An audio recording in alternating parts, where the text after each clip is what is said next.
Bien, continuando con nuestra segunda entrega de Nadie se atreve a decirlo, hoy quisiéramos introducirnos más en el aspecto del estudio que queremos desarrollar.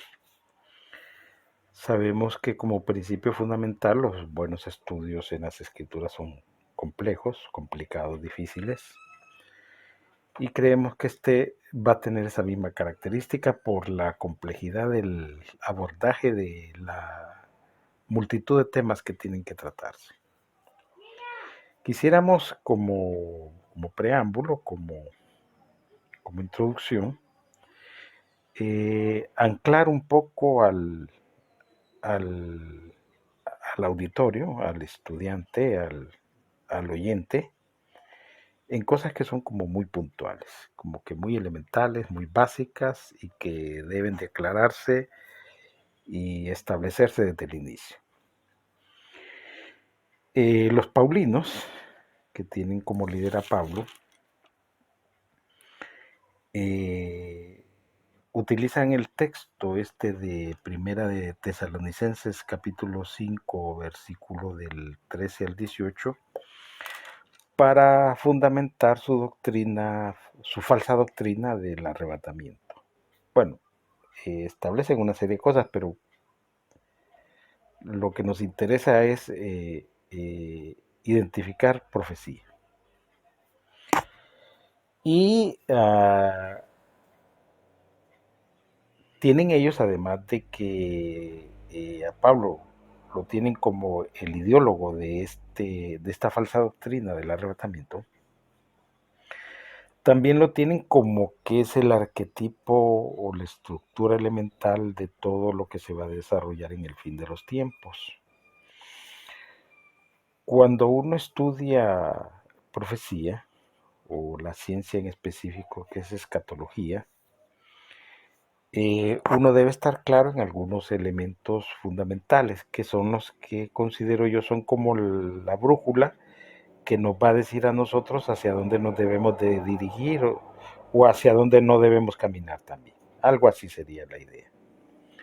Bien, en este caso particular, los paulinos han estructurado su teoría del fin de acuerdo a lo que ellos sostienen que expresó Pablo en su recorrido de apóstol por las cartas paulinas y otras hierbas. Aquí viene lo interesante del asunto.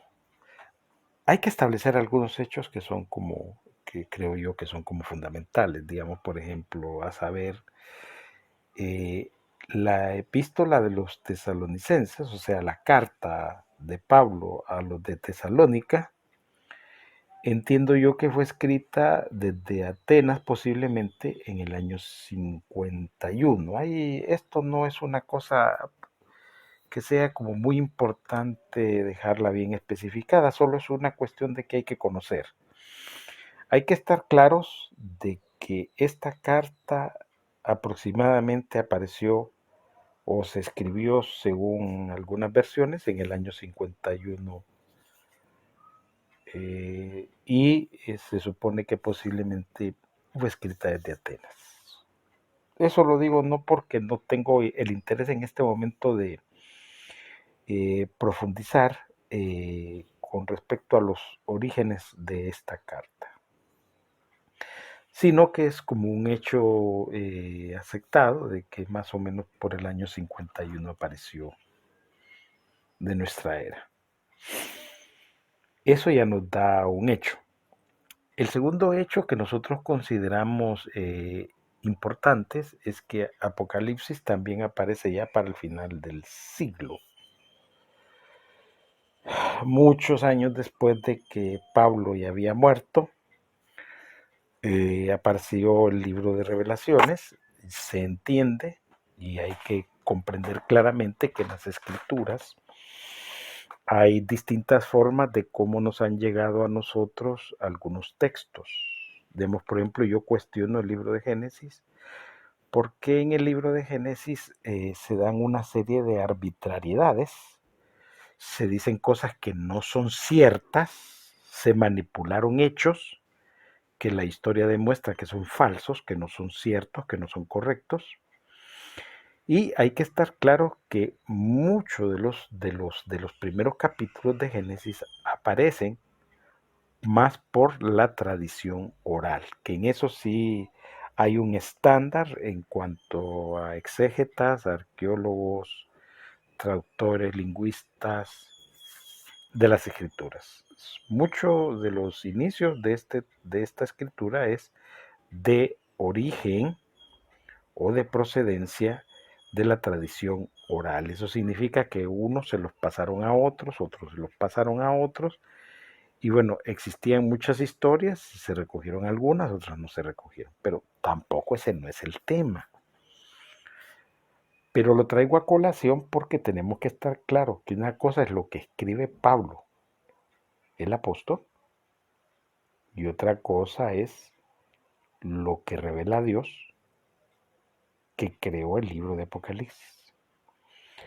Así que en grados jerárquicos, una cosa es lo que dice Pablo sin valor, y otra cosa es lo que dice Dios con todo el valor. En cuestión de prelación, el que manda aquí es Dios, y Pablo pues no cuenta. Así de sencillo, se le descarta, y lo que haya dicho también se le va a descartar, porque lo que va a prevalecer, lo que tiene la preeminencia es la revelación de Dios, que le dio al Mesías Jesús. En otras palabras, el libro de Revelaciones es un libro creado por Dios, y la carta de Pablo es una escritura que hizo Pablo, ¿verdad? En eso quiero que quedemos muy claros. Y que se abra el debate, claro, podemos debatirlo sin ningún problema. El otro aspecto que también es importante que nosotros tengamos en cuenta es que Pablo no era un profeta.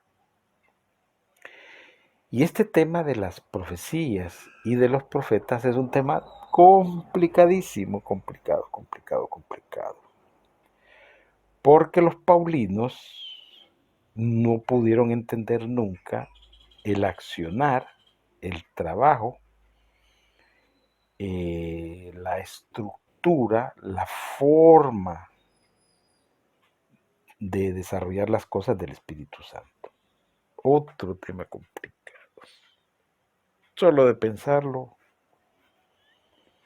ya me descontrola. Pero bueno, esa no es la idea.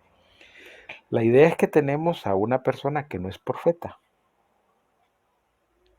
¿verdad? Y en eso hay que estar claros. Aunque él use el nombre de Dios como lo usan un montón de salvajes hoy en día, paulinos, engañadores, estafadores y mentirosos, eso no le da ningún crédito. Es más, yo no le doy ningún crédito a él. Porque a él lo mandaron a hacer una cosa y se terminó queriendo quedar con un montón de cosas. Y al final no dio el ancho. Por eso sale de la historia. Pero bueno, ese es un tema que me gustaría abordar en otro momento.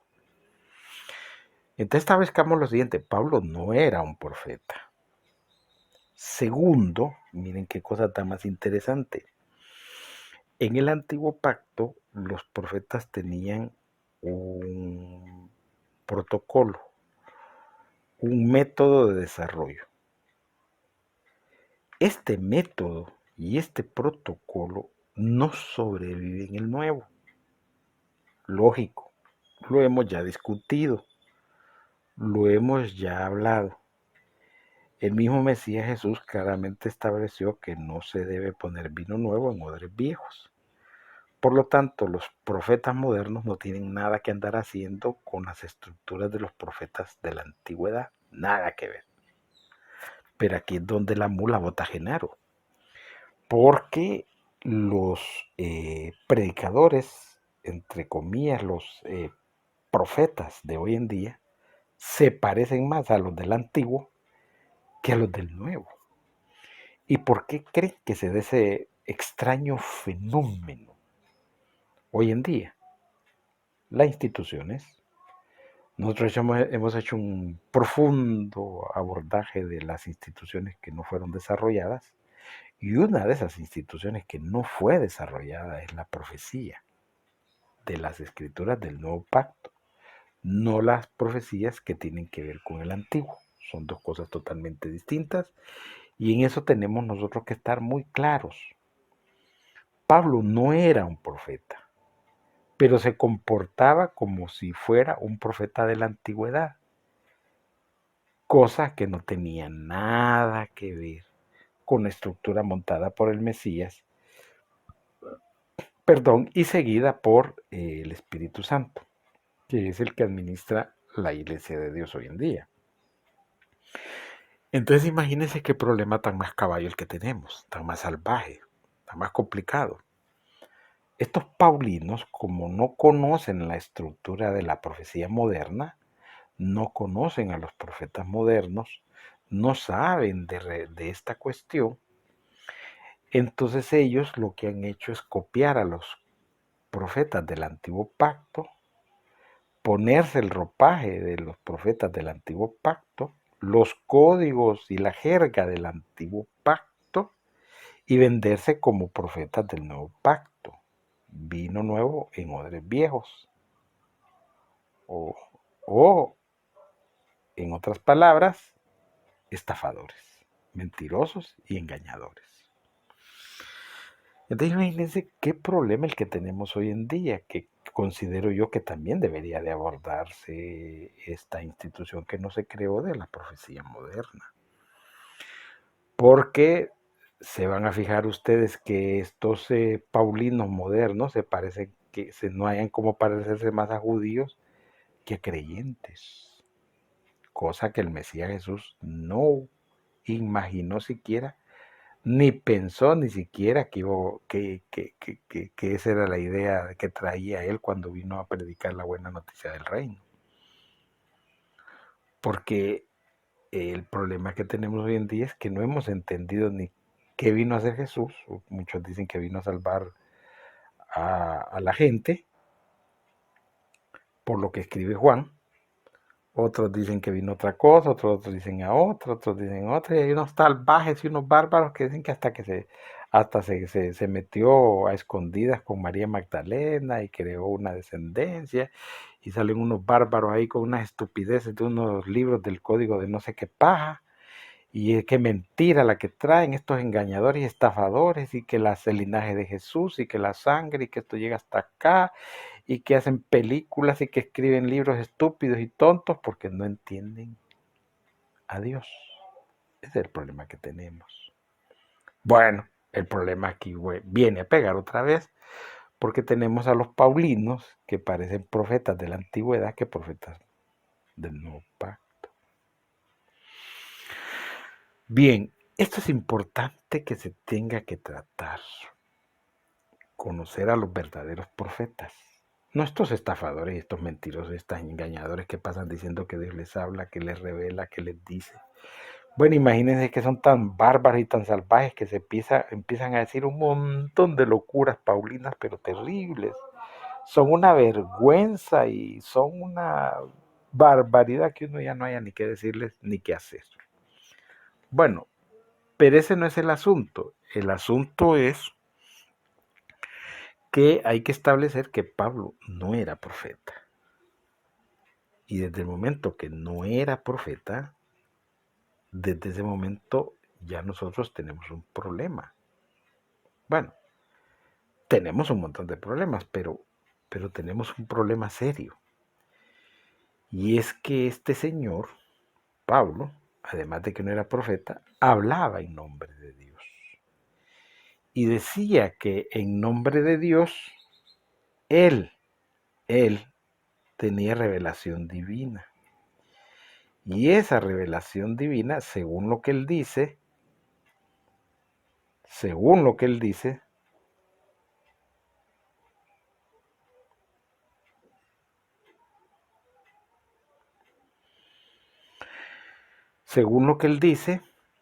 y se pone, y se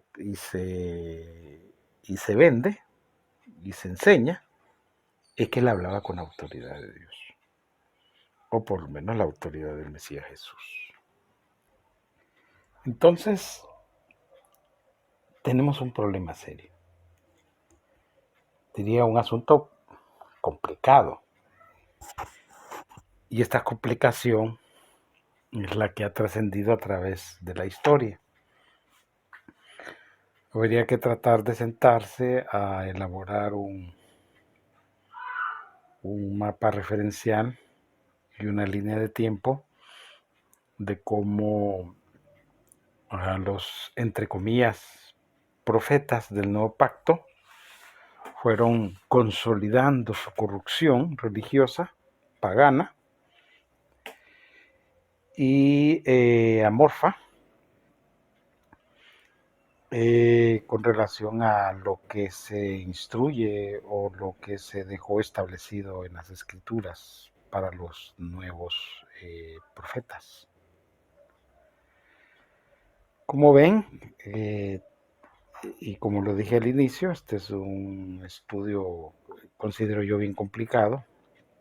No es fácil, no es simple, no es sencillo, porque tenemos que estar desmontando las estructuras del Ministerio de la Iniquidad, y eso pues, del misterio de la iniquidad, perdón, y eso no es simple, no es sencillo, porque no hay mucha documentación, mucho texto, mucho libro, mucha escritura que nos pudiera auxiliar o servir de referencia o marco referencial para poder entender con claridad este tipo de asuntos. Entonces, ¿ante qué estamos? Bueno, tenemos un escritor, que es Pablo, a lo que lo mandaron a hacer algunas cosas y se dedicó a hacer otras, de las que yo considero, no, en mi caso particular, no estaba autorizado. O sea que él asumió una autoridad y un mando y un control que nadie se lo había dado, que no estaba en las manos de él. Y por eso yo no tomo en cuenta ninguna profecía de la que haya dicho él, porque considero que todas estas profecías paulinas quedaron descartadas, desechadas por la creación del libro de Revelaciones o Apocalipsis. Pero sí es importante establecer hechos. Y los hechos son que la carta a Tesalónica o a los tesalonicenses fue escrita alrededor del año 51, se supone desde Atenas, que contrasta profundamente con la creación del libro de Revelaciones que fue dado a conocer a finales del siglo. Estamos ahí hablando por el año 90 y tanto de nuestra era. Ese hecho es importantísimo. ¿Y ese hecho de qué nos sirve? Bueno, el contraste que tenemos que encontrar, o sea, la lógica que nos ayuda en este momento es entender que Pablo no era quien para referirse a este tema del fin, porque quien lo iba a definir el fin y a quien le toca el derecho y quien tiene el derecho y quien realmente tiene las facultades es Dios. Dios le dio comienzo a las cosas, Dios debe darle fin a las cosas, y los seres humanos pues solo participamos en lo que Dios nos da, no en nada más. Entonces, ahí está el contraste que nos interesa a nosotros tener. Claro que Pablo habla en el 50 y tanto, 51, en el capítulo 4, versículo del 13 al 18. Y esto es importante que nosotros lo establezcamos. Perdón, ¿verdad? Sí, hay que corregir. Primera de Tesalónica, capítulo 4, versículo del 13 al 18. Y esto es importante establecer de que cuando Pablo escribe, no tenía ni la autoridad, ni el poder, ninguna revelación. Eso hay que quitárselo del cerebro. No hay ninguna revelación. No es que el Espíritu Santo le revela a él algo, no, simplemente este señor se toma atribuciones que no le corresponden, y eso lo decimos porque Apocalipsis, el libro que creó Dios, no lo respalda.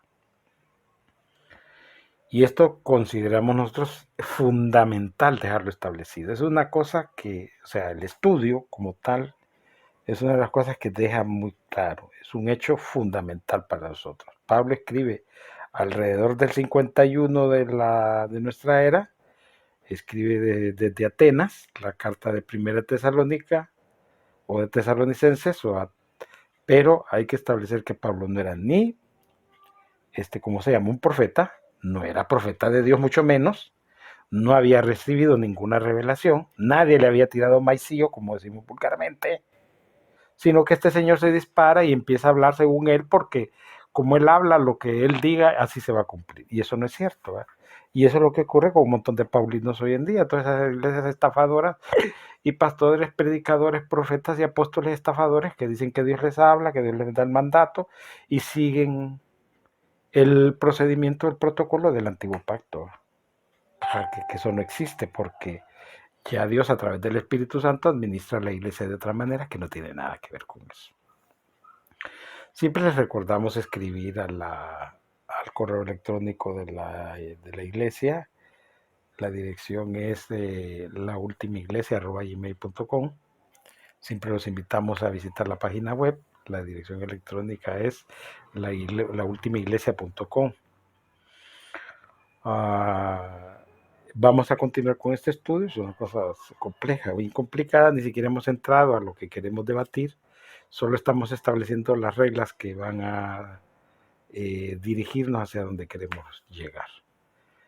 Agradecemos la atención en la presente. Esperamos que podamos seguir estudiando este tema tan complicado y tan complejo. Y bueno, y se van a decir cosas que posiblemente a nadie le gustan. Así que muchas gracias por todo.